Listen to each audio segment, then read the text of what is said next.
Well, it's been a topsy-turvy season so far, but we have made it to the penultimate round, which completed yesterday. Of course, I'm talking about the ATK Pro Series powered by Mercedes-Benz.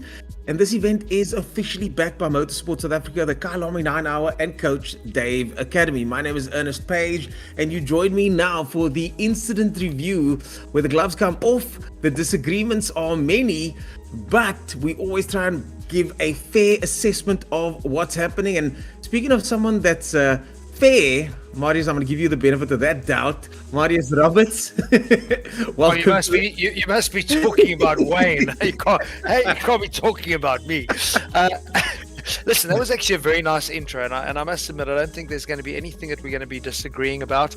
I think there's going to be some controversial discussions, but not controversial because they're necessarily incidents that we disagree with. I thought our officials did a fantastic job yesterday issuing penalties in race, and they were penalties that seemed completely justified.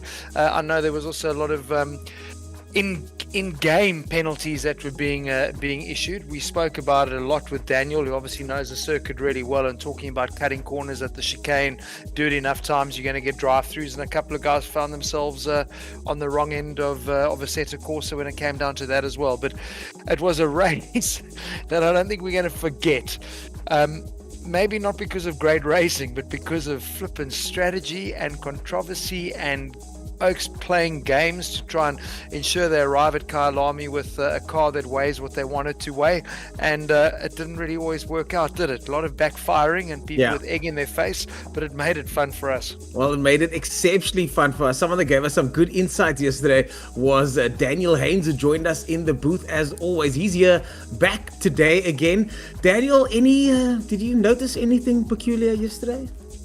Well, I'm here because I've completely forgotten all of the incidents because of that one massive one that overshadowed the entire event that Marius totally called. He said Jordan would pull over and let the field through. That's what's happened, and that I forgot the rest of the race. So we'll probably see some incidents. I'll be like, oh yeah, that happened as well. But we're definitely going to spend some time on the Jordan Sherra issue, I'm sure. Well, someone that's going to be spending some time on all of the issues, Wayne Riddell in the house again as always. Wayne Riddell, welcome, and you've got your work cut out for you tonight, I would imagine. Believe it or not, actually not. I'm happy with the way things ran.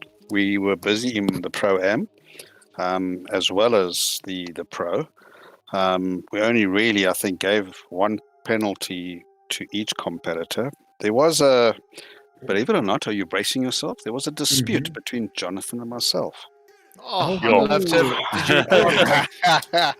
No, we thought we'd entertain you guys. We're bringing it to tonight's review to get your opinion. Well, Jonathan, so there is something for you guys. It was a little surprise. I didn't warn you about it all fair. I thought we'd give it to you as a Jonathan. I thought we'd dish it up to you guys and see what you think. So this is so you want to know who's right and who's wrong. That's basically what it is. Okay, all right. Just say it. We'll vote. Yes. So for controversy's sake, we're bringing something to you for a change. Cool. But I think broadly speaking, wow, what a championship! What a real swing round. It really has brought the championship to an absolute pinnacle. We got one round to go, and you'd have to be a real betting man to say who's winning it, because it's really, really close. I mean, look at that. Look at that. 6 points in it, right at the top, Jason Ashmeyer. So that means even if Sherrod wins in the next round, Jason Ashmeyer needs a very, very good finish. He's still in it. Tariq Adam will be back, so he is going to be fighting for that championship. JC Grobler also with a chance in there. These, of course, are the dropped rounds that have been calculated already. Yeah, correct. So that basically means if Kyalami is cancelled, there's your championship. Why would you cancel Kyalami? Well, to say to you, guys, always keep it in mind. Always keep it in mind. No, listen. This isn't Kyalami racing for real, where we've got apocalyptic rain that costs Eskom around might every cancel single time. It, though, might they? It could be. We don't know, It could be an Eskom issue. Well done. Eskom cancellation. If there's So- apocalyptic rain, I hope that we continue to race because we've had some exciting results in the rain. But the person that's going to be leading off this charge tonight and talking about all these incidents is Mr. Jonathan Benz, quietly laughing in the background there. Jonathan, what is this a laughing matter? What's going on? What are you laughing about? No, I'm just foreshadowing the what's going to happen tonight. But you know what? It's I'm excited. Yeah, it's barely a controversial evening. So Okay. I mean, But that should be a positive in I would like to discuss a lot of what happened yesterday, though, with you and with race control, with the general, to try and sort of get to the bottom of what exactly do the rules say and what exactly happened yesterday according to the rules, regardless of it's to do with some of the In what incidents. context? We'll talk about that in incident 3. I've just heard my producer whisper Ernest. that is incident number 3. Ernest, before we get there, I'm just looking at the points here, and it's not as close as I thought. What do you mean? Well, it literally is sitting like a bit of a 2-horse race at the moment, because how many points are allocated for a win? It's 100 points for a win. Yeah. with the maximum of 102 for a win. And then Okay, and second, 95. Yeah. You see, it's basically a 2-horse race here, because I mean the other guys, it was a lot closer. I mean, Tariq and them are Hold on. a long way away. Yeah, but Hold on. Absmar's going This- to be lucky to get a top 10, isn't he? Let's be honest. No, I Gentlemen, understand, but I'm gentlemen, looking. gentlemen, hold on. yeah. We have taken the driver's worst round off already. No, I So know that. These are points, basically your best 4 results is what you're looking at now. Yes, you might be replacing one, but not with That's that correct. many more points. You might be bringing a race, your 5th race in, and dropping Kailami. So careful. Yeah, so they might be dropping a few points to gain just a couple more. So it's not Correct. Yeah. Exactly. Because I was quite surprised. I mean, I know in my head it's a lot closer without the dropped rounds, and when the dropped rounds come in, there's a big gap from 3rd to the guys fighting up at the top. Because that's a big swing. That's a big swing. Well, it's like 15 points. It's If massive. it's a DNF, then that changes everything. Yeah, but who DNFs here? I mean, unless seriously, there's no mechanical. There's no. You know what I mean? It's like but we back to haven't the grid, seen much back of to the that. grid, out of the top 10, out of the top 15. Yeah. We'll have to see. We'll have to do the maths and figure that out. But let's get back to tonight. I mean, I'm so excited to see what you guys have to say about tonight. I'm going to give you insights into this. But the man that's going to be leading us off on this charge, of course, Jonathan Benz. What are your thoughts so far, Jonathan? Okay, so let's hit the first incident up.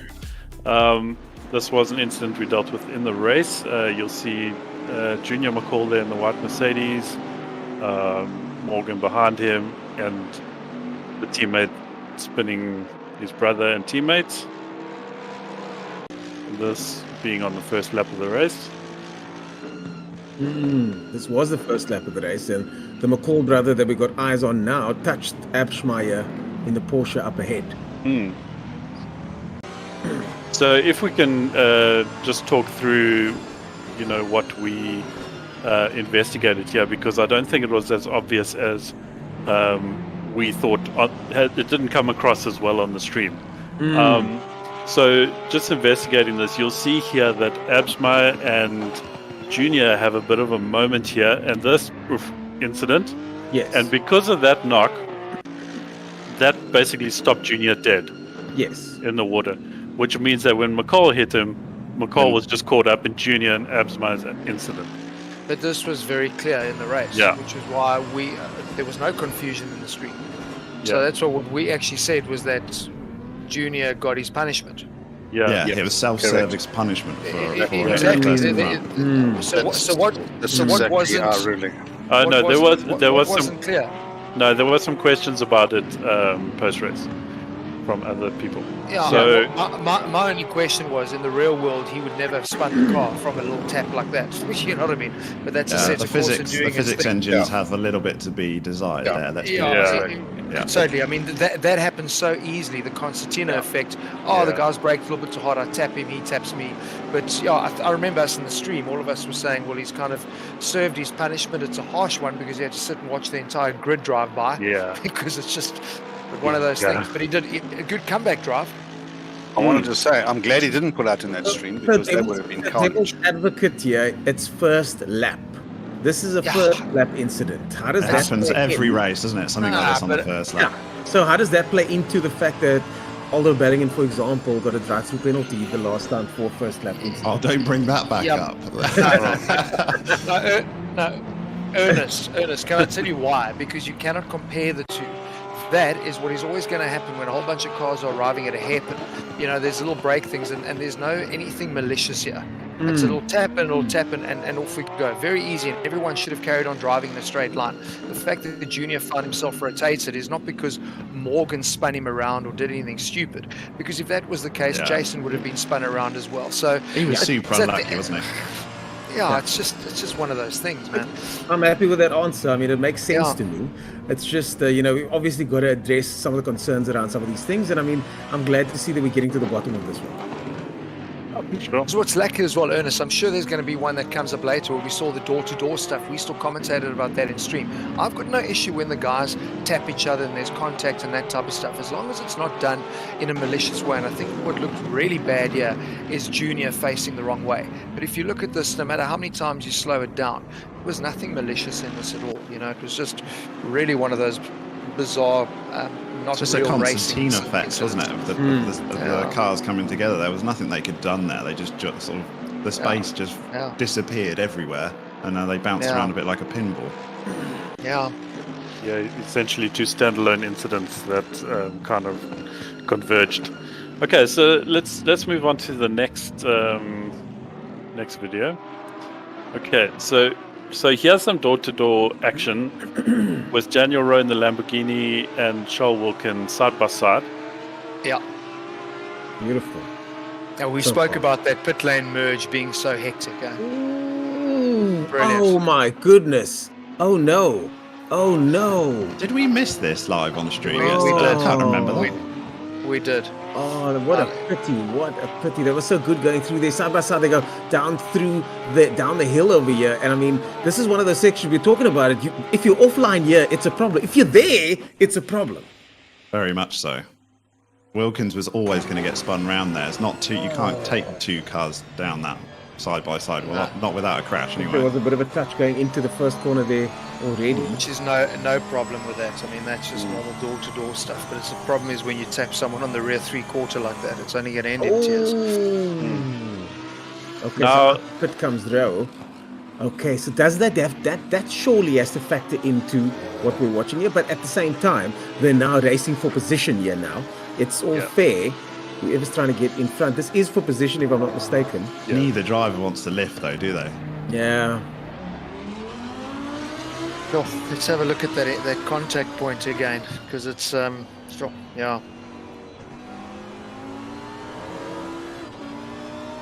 a tricky one, eh? This is a tricky one. This is going to be interesting to see this angle now out of Rowe's car. What can he see and what did he do? Racing incident. I think Rowe understeered a little bit though, didn't he? Because if you do in that corner, you can't take a tight line because you're flat on the throttle. The only way you can take a tight line there is to lift, and Rowe didn't want to. And it's difficult. If you lift on this corner here, it can cause all sorts of problems. He was turning. He did leave. I think he also got shifted across from the curb. Have a look. This aerial view might give us. I think he took a bit of that inside curb, which is what might be that understeer that you've picked up on, Daniel. Have a look here. I think he takes a bit of curb on the inside. Obviously trying to give Charles space right there at the little bollard. Exactly. But it's a tricky one because, I mean, it's like you look at it, people might end up saying, well, Charles should have given him a bit more space because they were both doing very well leaving space here. But I think on this bollard, it's just what shoved his nose across a little bit. Charles left enough space. Charles gave him a decent amount of space. How much is enough? But the thing is, Wilkins had the racing incident so far. If you're Daniel Rowe, you're thinking your point, what's your best case scenario here? Going into old hairpin, Wilkins on the inside, you've lost the place already at this point. I would have let it go. The place is gone. Exactly. Yeah, the place is gone. I think for me, it's avoidable. Daniel's my mate. He's probably not going to be happy with us, but I think he could have avoided that at that point. I mean, they're both going door to door and racing, but it's quite an interesting little lead up into that corner because it actually goes left before it goes right. So if you have a look around here, it actually pulls to the left again. So Daniel was always going to be running to the right side of the track, and Charles was always going to want to come across the left to take the turn to the right. So they were always going to end up coming together there. So I think for Daniel at that point, he needs to concede because Charles, for me, is far enough ahead. Jonathan, so from your side, have a look where the contact is made. Did you speak to the drivers about that section, about the Craner curves and what the lines they entail, and if the drivers need to back out? Did you speak about that during drivers' No, we didn't. The only corner we spoke to them about was the chicane and gaining an unfair advantage there. So now, sorry, just quickly. I actually love that onboard shot because if you have a look, it doesn't. We seeing from the outside, it looks like there's understeer, but if you look at Daniel's steering input, he's turning to the left, so he's actually not. So he's actually not trying to steer towards Charlie. He's actually trying to keep to the left here as much as possible. So it is quite tricky. There's no dirty work from Daniel's hands going on there. You know, for me, he's trying to avoid that as much as possible. But he just washed out into Wilkins, doesn't he? Yeah. The question is, should he be there? So what Ernest is saying about it being a racing incident feels pretty fair because for me, I also think Charles is also moving across here. To the left. Look at him. He's moving across to take the track to the right. So in theory, back to Charles, should he have stayed more to the right and been compromised on the line into that corner? Because it is tricky. After that left, it tightens again before it goes right. So we want to encourage racing like this as well, don't we? It's like you don't want to suddenly snap it out of the league at all, saying, right, you can't make a move unless it's absolutely cut and dry, because it never is. So I think it is. I've changed. I'd be my racing opinion. incident if it was me. So this is a first. So I'm completely on board with what you're saying, Marius. Where I feel like Charles was moving back over to the left already without having cleared. Yeah, that's why I was saying to you, I changed my opinion. Initially, we were saying Daniel should have kind of probably backed out of it, but the minute you see his hands, he's turning to the left here, and it's like. I don't think either of them are to blame, and I think Ernest called it right from the beginning. Why are you so dependent and looking at everything with such a critical eye? Because last race meeting, I was taken to task for using a critical eye and all the different angles. No, your job is to use a critical eye. We love your critical eye. No, Wayne, what I mean by your critical eye is when you basically go frame by frame and slow the whole thing down and don't take it in context. We've looked at this whole battle through 3 or 4 corners, and that's what we're looking at. Exactly. I wouldn't have minded a slow motion replay, to be honest. It's not going to change it. It's not going to change it. It won't change anything. We've done I think it's a racing incident, Ernest. I think you called it right up front because I think, there's nothing malicious here. I think Charles could have been a bit more aware and given him a bit more space. Daniel also maybe should have, but you can't back out there. Can we go racing? Yeah, it's 50-50, isn't it? You can portion a little bit of blame every which way. What actually happened? Was it a racing incident on track, live, or was it a post-race? No penalty dished out. Yeah, so we didn't know further action on that. Yeah. I'm happy. Good, well done. That's a big call. That's a big call, you two, because it's quite easy to see that contact and go, chaos, drama, and there's a penalty. So that's a big call. Well done. Yeah, this was a tough one for the stewards. But okay, let's move on to the next. Well, the next one's not an incident, so isn't that? Dear! It was an incident because it's all we could talk about for the end of the stream. This is what I've been waiting for, guys. I took delivery of a very special car today. It was a great day, but I was still looking forward to this conversation tonight. So, ladies and gentlemen, without further ado, let's talk about what happened with Shedid last night. Well, he did a great thing. He moved over at the right place. It's very, very clever, going into a slow part of the track, so he's not really giving up too much. This, I've got no problem with. It was amazing. But then we decided to, maybe you got bored with the pace and decided to get all over everyone's arse again and put them under pressure. You're just putting yourself in a situation where things can go wrong, and they did for him. Yeah. And it backfired badly. And Marius, you said right from the start that this was going to happen. And it's exactly what did happen. It's just the way in which he did it, which we have an issue with, I think, isn't it? Not the way in which he slowed down. It's the way why he did it halfway through the race. and then all of a sudden it appeared like, oh no, actually I want to win it all of a sudden. But it was playing with drivers. It is what it looked like.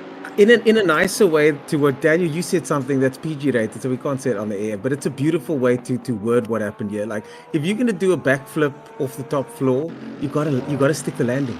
You gotta stick the landing. You can't do something you can like say, that. You can say cock. You're allowed because cock's YouTube. No, but it's for me. I don't mind Daniel like that. It was at this point in the race that he did it. I've got no issue with that. But then just stay in your place. Exactly. And what ended up happening, he did leave a gap, and then he got closer and closer to Morgan. And he put Morgan under pressure, and we were both going, "What's going on?" Then we got confused because he then decided to go past Morgan when Morgan ran off the road because he was being put under such pressure. So I'm like, "What are you doing?" You know. He demonstrated to us, without doubt, he was the quickest driver on track. He did it with an amazing lap in qualifying. He absolutely blitzed the field at the start of the race. If he had dropped back into position, we wouldn't have thought less of him. We would have thought, wow, he's thinking of the last rounds, very good strategy, and we would have just moved on. But that's not what happened, was it? You know, it'd be quite cool. Remember when we interviewed Bashir Jadwat afterwards, and we were saying to him how he managed the lead. He would look at the lap deltas of the guys behind him and say, well, I've just got to do those laps and I can keep that gap. Very easy in this section. There was actually fair spacing. He decided where he wanted to be, which is to slot into this 5th, 6th position, and there was place. It wasn't like he was a chance that he could end up in 15th or 12th. You know what I mean? So it was very easy for him to manage his race pace with, I think it was about 12 laps to go at this stage.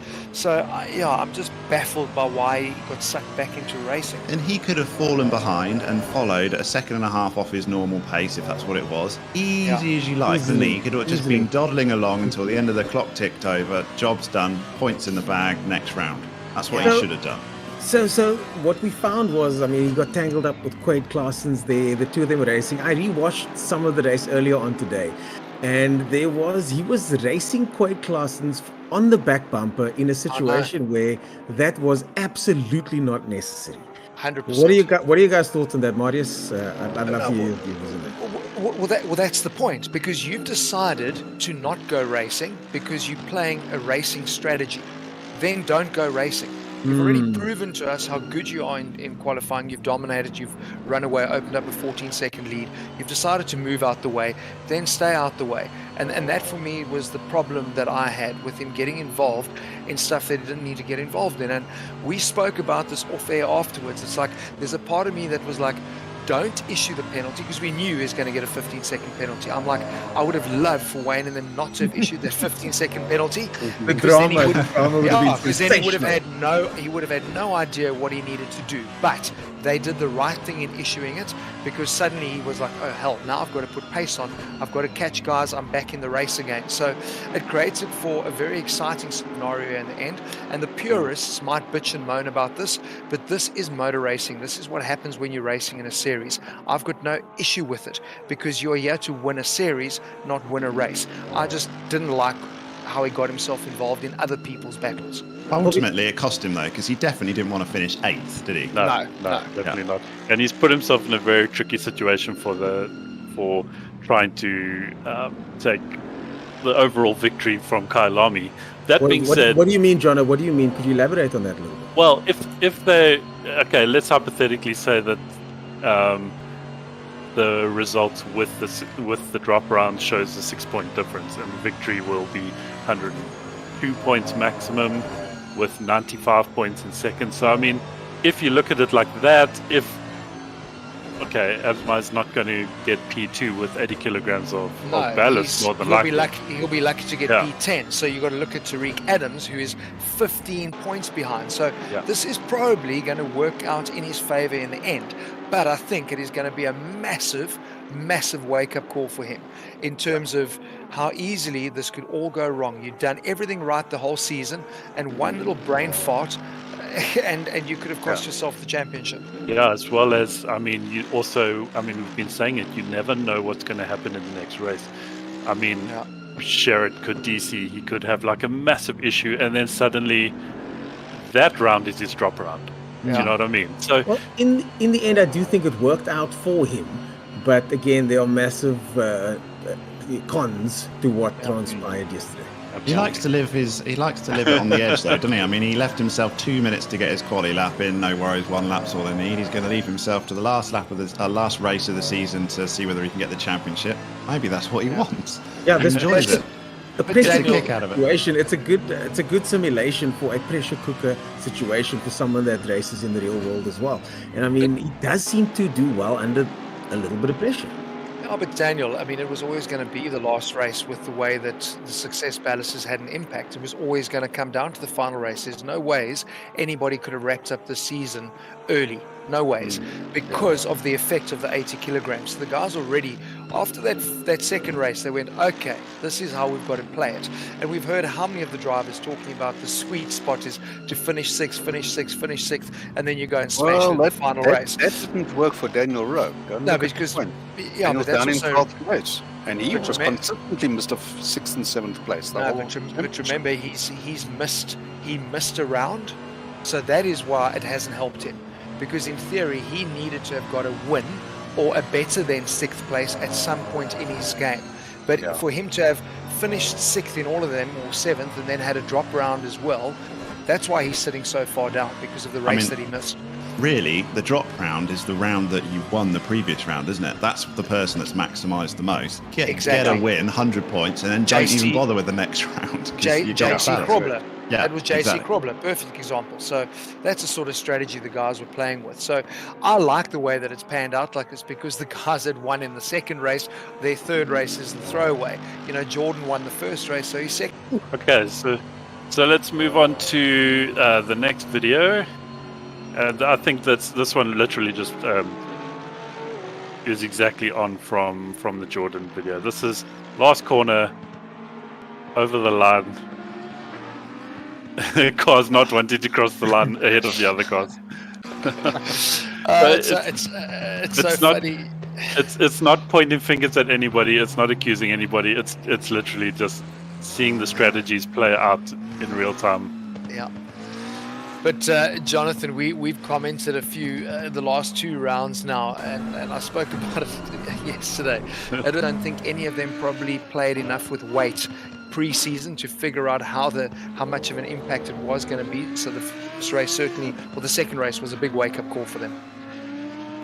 It's funny though, we said yesterday that the hardest job in the world is to come up with the rules, because you've got to try and figure out how guys are going to break it. So Pirelli were told to come up with tyres that would make racing really exciting, and all that happened was that just made teams manage them better. Yeah. So the idea behind the rule didn't actually work in practice often. Yes. And that's what it is. People are always going to bend them as much as they can to get what they want, and we're seeing a little bit of it, but it will probably mean we'll have to look at the rules again. Well, that's the thing. This is only the second season. There's a learning process. Ballast came in for the first time in the second season. Marius, you mentioned it. With any series, anywhere, every year the rules get revised for this very reason. So I think this is no different to any other motorsport series. And for anybody that says different, they probably haven't competed in a motorsport series. So I would seriously suggest guys have a look at their favorite series and notice that these kind of things do happen there. Yeah. No, well, look, I mean, we spoke about it yesterday. I mean, DTM is implementing ballast now as well. So, you know, the guys have loaded on that weight. They can be happy, though, because what often happens in a lot of the series is that you keep that weight.